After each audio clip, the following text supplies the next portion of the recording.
Selva sir உங்கள் முன்னாடி நின்றுட்டு நடிக்கிறது அவ்வளோ ஈஸி இல்லை. நம்ம கௌசல்யா மேம் எப்போ ஸ்க்ரீனில் வருவாங்க அப்படின்னு சொல்லிட்டு ஆவலாக வெயிட் பண்ணிட்டு இருப்போம். ஸ்க்ரீனில் வந்தாங்கன்னா அவ்வளோ மகிழ்ச்சி, அவ்வளோ சந்தோஷமாக இருக்கும். So please ma'am, thank you so much for being a part of this movie. Few words. வணக்கம்.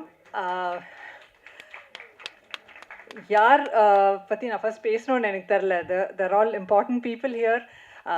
எல்லாரும் வந்து இந்த ஓவர்வெல்ம் மீ. டெனிஸ் சார், நீங்கள் அந்த அளவுக்கு ஒரு நல்ல கேரக்டர் எனக்கு எழுதிருக்கீங்க இந்த படத்தில். Thank you so much for that. இந்த படம் வந்து அந்த ஷியர் இன்டென்சிட்டிக்காக தான் பண்ண வேண்டியது நான் முடிவு பண்ணிட்டு பண்ணேன். Producer sir, Satish sir, Vijaya ma'am, thank you so much.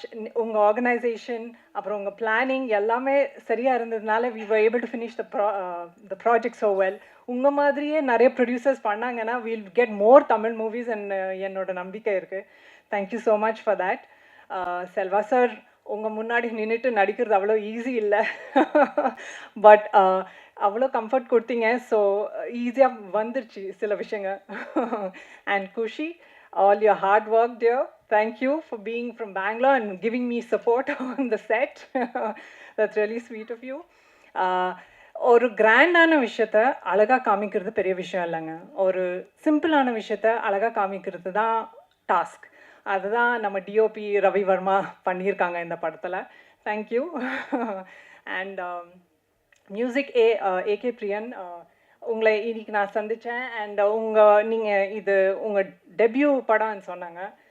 அப்படி தெரில, because the songs var so nice. ரொம்ப நாள் கழிச்சு நான் டான்ஸ் பண்ணேன்.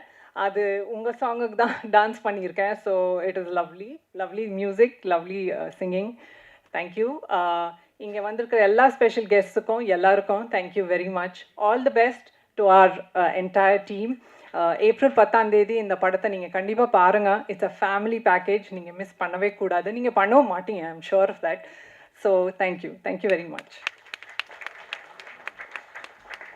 Thank you so much ma'am. So அடுத்து வந்துட்டு ஒருத்தங்களை பற்றி சொல்லணும்னா, லாக்டவுன் டைமில் எல்லாருமே ரொம்ப சோகத்தில் இருந்தோம். என்னடா வாழ்க்கை இப்படி போயிட்டு